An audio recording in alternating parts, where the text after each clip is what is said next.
YouTube. As you can see, I have all my unwrapped books wrapped, but this month is a special month and I'm coming to you with a TBR, and that's because this is the month where I'm going to be reading the Canada Reads shortlist. Now, if you haven't heard about Canada Reads, it is a annual reading competition debate that happens in Canada every year. It's where 5 books by Canadian authors are selected by 5 Canadian personalities, let's say, and they then come together in March to debate these books and decide which of these 5 books every Canadian should read. So because I want to read these, I actually have a TBR. So I'm going to talk about those books first, and then I do have some other things established that I need to read this month that I will talk about as well. So what are the Canada Reads books? The first one is Small Game Hunting at the Local Coward Gun Club by Megan Gale Coles. And I'm actually going to link a review done by the bibliotherapist who absolutely loves this book and has made me excited to read it. It's a book that takes place in Newfoundland, and it all centers around one day in February in a restaurant, and we follow a bunch of different people going about their lives.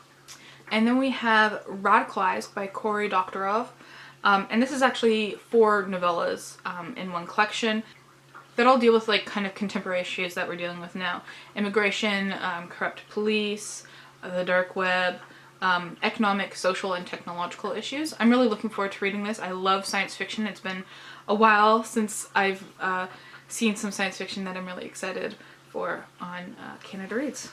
And then there is We Have Always Been Here by Samra Habib, which is about a Pakistani woman who immigrates to Canada as a child and learns to no longer hide herself. She had to hide from Islamic extremists in Pakistan, and then kind of hide from her community after she discovers that she's a queer woman. And then there's Son of a Trickster by Eden Robinson, which is about a young boy who seems to be in like a tough position. It describes him as a seller of weed cookies, getting blackout drunk all the time, but he's also taking care of his elderly neighbors and is not in a good family situation, so he's dealing with all these issues. So he's like, you know, a good person taking care of people, but also, you know, getting into a lot of trouble.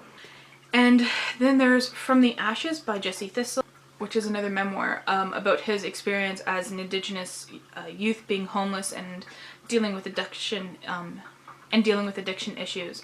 And that sounds really quite interesting as well. There's a lot of wide range of topics and wide range of books being discussed this year. So it'll be interesting to see the people's reactions to it and the debates, the arguments that they bring to the table.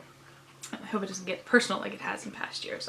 So besides those 5 books for Canada Reads, I'm bringing in Daughter of the Forest, which I started in January. I'm most of the way through, but I'm not going to finish it in time to include it in my January reads. It's already the 3rd here and I haven't finished it yet, so I'll be finishing that in February. Another book that's left over from January, kind of began it at the end of January, is an audiobook called How the World Thinks by Julian Beghini, and this is a global history of philosophy. So this is an examination of philosophy throughout the world, not just like Greek philosophy, not just Western philosophy, not just the philosophy of the Enlightenment, but also Indian philosophy and Asian philosophy and African philosophy. He even talked about Aboriginal Australian philosophy. And lastly, this year, one of my goals is to make progress in 2 different series I'm reading. Last month I read a Malazan book, so this month I'm reading a Wheel of Time book, and that is The Great Hunt by Robert Jordan. This is a reread for me. This is the 2nd book in the Wheel of Time series, and we continue our adventures with the Emmons Field gang and get introduced to a lot of new interesting characters and bad guys. So that's my February TBR. Don't expect many TBRs in the future because they don't happen because of my wrapped books project, but you'll get one this month. Thank you for watching.